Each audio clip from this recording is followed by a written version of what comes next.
नमस्कार दोस्तों, ओम नमः शिवाय। प्रिय भक्तों, स्वागत है आपका Yogita Dwivedi God and nature lover में। आज हम भगवान शिव के विवाह का एक अत्यंत सुंदर और मनमोहक प्रसंग सुनेंगे। जब माता पार्वती से विवाह करने का समय आया, तब देवताओं और ऋषियों की प्रार्थना पर भगवान शिव ने अपना अद्भुत, तेजस्वी और अनुपम रूप धारण किया। उस दिव्य स्वरूप को देखकर सभी देवता, ऋषि और माता पार्वती और उनकी माता मैना ने आनंद से भर उठे। आइए सुनते हैं भगवान शिव की इस मंगलमय विवाह का पावन प्रसंग। बोलो शिव पुराण की जय।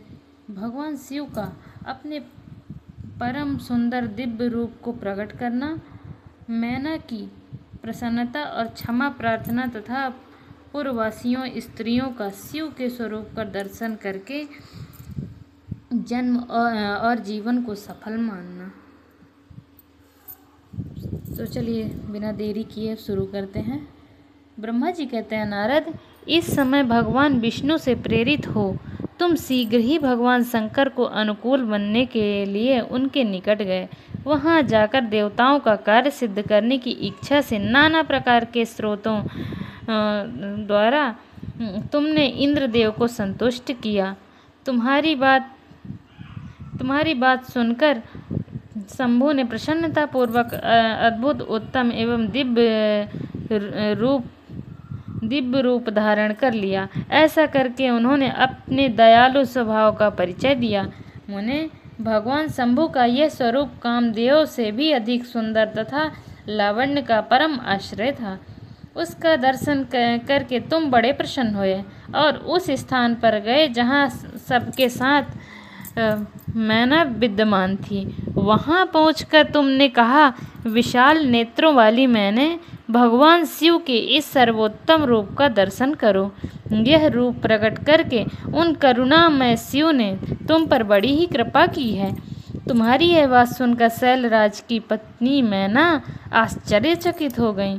उन्होंने शिव के उस परमानंददायक स्वरूप का दर्शन किया, जो करोड़ों सूर्यों के समान तेजस्वी, सर्वांग सुंदर, विचित्र वस्त्रधारी तथा नाना प्रकार के आभूषणों से विभूषित था। वह अत्यंत प्रसन्न, सुंदर हास्य से सुशोभित, ललित लावण्य से लसित, मनोहर गौरवर्ण, द्युतिमान तथा चंद्रलेखा से अलंकृत था। विष्णु आदि संपूर्ण देवता बड़े प्रेम से भगवान शिव की सेवा कर रहे थे। सूर्य देव ने छत्र लगा लिया था। चंद्रदेव मस्तक पर मुकुट विराजमान उनकी शोभा बढ़ा रहे थे। इन सब साधनों से भगवान शंकर सर्वथा रमणीय जान पड़ते थे। उनका वाहन भी अनेक प्रकार के आभूषणों से विभूषित था। उनकी महाशोभा का वर्णन नहीं हो सकता था। गंगा और यमुना भगवान शिव को सुंदर चंवर डुला रही थीं और आठों सिद्धियां उनके आगे नाच रही थीं। उस समय में भगवान विष्णु तथा इंद्र आदि देवता अपने अपने वेश को भली भांति विभूषित करके पर्वतवासी भगवान शिव के साथ चल रहे थे। नाना रूपधारी शिव के गण खूब सज धज कर अत्यंत आनंदित हो शिव के आगे आगे चल रहे थे। सिद्ध उपदेवता, समस्त मुनि तथा अन्य सब लोग भी महान सुख का अनुभव करते हुए अत्यंत प्रसन्नतापूर्वक शिव के साथ यात्रा कर रहे थे। इस प्रकार देवता आदि सब लोग विवाह करने के लिए उत्कंठित हो खूब सज धज कर अपनी पत्नियों के साथ पर ब्रह्म शिव का यशोगान करते हुए जा रहे थे। विश्वावसु आदि गंधर्व अप्सराओं के साथ हो शंकर जी के उत्तम यश का गान करते हुए उनके आगे चल रहे थे। मुनिश्रेष्ठ महेश्वर के शैलराज के द्वार पर पधारते समय इस प्रकार वह नाना प्रकार का महान उत्सव हो रहा था। मुनीश्वर, उस समय भगवान परमात्मा शिव की जैसी शोभा हो रही थी, उसका विशेष रूप से वर्णन करने में कौन समर्थ हो सकता है।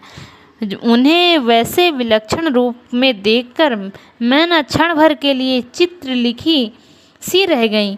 फिर बड़ी प्रसन्नता के साथ बोली, महेश्वर, मेरी पुत्री धन्य है जिसने बड़ा भारी तप किया और उस तप के प्रभाव से आप मेरे इस घर में पधारे। पहले जो मैंने आप शिव के अक्षम्य निंदा की है उसे मेरी शिवा के स्वामी शिव आप क्षमा करें और इस समय पूर्णतः प्रसन्न हो जाएं। ब्रह्मा जी कहते हैं, नारद, इस प्रकार बात करके चंद्रमौली शिव की स्तुति करती हुई शैलप्रिया मैना ने उसे हाथ जोड़ प्रणाम किया। फिर वे लज्जित हो गईं। इतने में ही बहुत सी पूर्ववासियां स्त्रियां भगवान शिव के दर्शन की लालसा से अनेक प्रकार के काम छोड़ वहां आ पहुंची। जो जैसे थी वैसे ही अस्त व्यस्त रूप में दौड़ आई। भगवान शंकर का यह मनोहर रूप देखकर वे सब मोहित हो गईं। शिव के दर्शन से हर्ष को प्राप्त हो प्रेम पूर्वक हृदय से नारियां महेश्वर की उस मूर्ति को अपने मनो मंदिर में बिठाकर इस प्रकार बोली। पूर्ववासियों ने कहा, अहो हिमवान के नगर में निवास करने वाले लोगों के नेत्र आज सफल हो गए। जिस जिस व्यक्ति ने इस दिव्य रूप का दर्शन किया है निश्चय ही उसका जन्म सार्थक हो गया है। उसी का जन्म सफल है और उसी की सारी क्रियाएं सफल हैं। जिसने संपूर्ण पापों का नाश करने वाले साक्षात शिव का दर्शन किया है। पार्वती ने शिव के लिए जो तप किया है उसके द्वारा उन्होंने अपना सारा मनोरथ सिद्ध कर लिया है। शिव को पति के रूप में पाकर ये शिवा धन्य और कृतकृत हो गई हैं। यदि विधाता शिवा और शिव की इस जुगल जोड़ी को सानंद एक दूसरे से मिला न देते तो उनका सारा परिश्रम निष्फल हो जाता। इस उत्तम जोड़ी को मिलाकर ब्रह्मा जी ने बहुत अच्छा कार्य किया है। इससे सबके सभी कार्य सार्थक हो गए। तपस्या के बिना मनुष्यों के लिए शंभु का दर्शन दुर्लभ है। भगवान शंकर के दर्शन मात्र से ही सब लोग कृतार्थ हो गए। जो सर्वेश्वर गिरिजापति शंकर का दर्शन करते हैं वे सारे पुरुष श्रेष्ठ हैं और वह सारी सखियां भी धन्य हैं। ब्रह्मा जी कहते हैं, नारद, ऐसी बात कहकर उन स्त्रियों ने चंदन और अक्षत से शिव का पूजन किया और बड़े आदर से उनके ऊपर खीलों की वर्षा की। वे सब स्त्रियां मैना के साथ उत्सुक होकर खड़ी रहीं और मैना तथा गिरिराज के भूरि भाग की सराहना करती रहीं। मुने, स्त्रियों के मुख से वैसी शुभ बातें सुनकर विष्णु आदि सब देवताओं के साथ भगवान शिव को बड़ा हर्ष हुआ। बोलो शिव पुराण की जय। 45वां अध्याय संपूर्ण हुआ।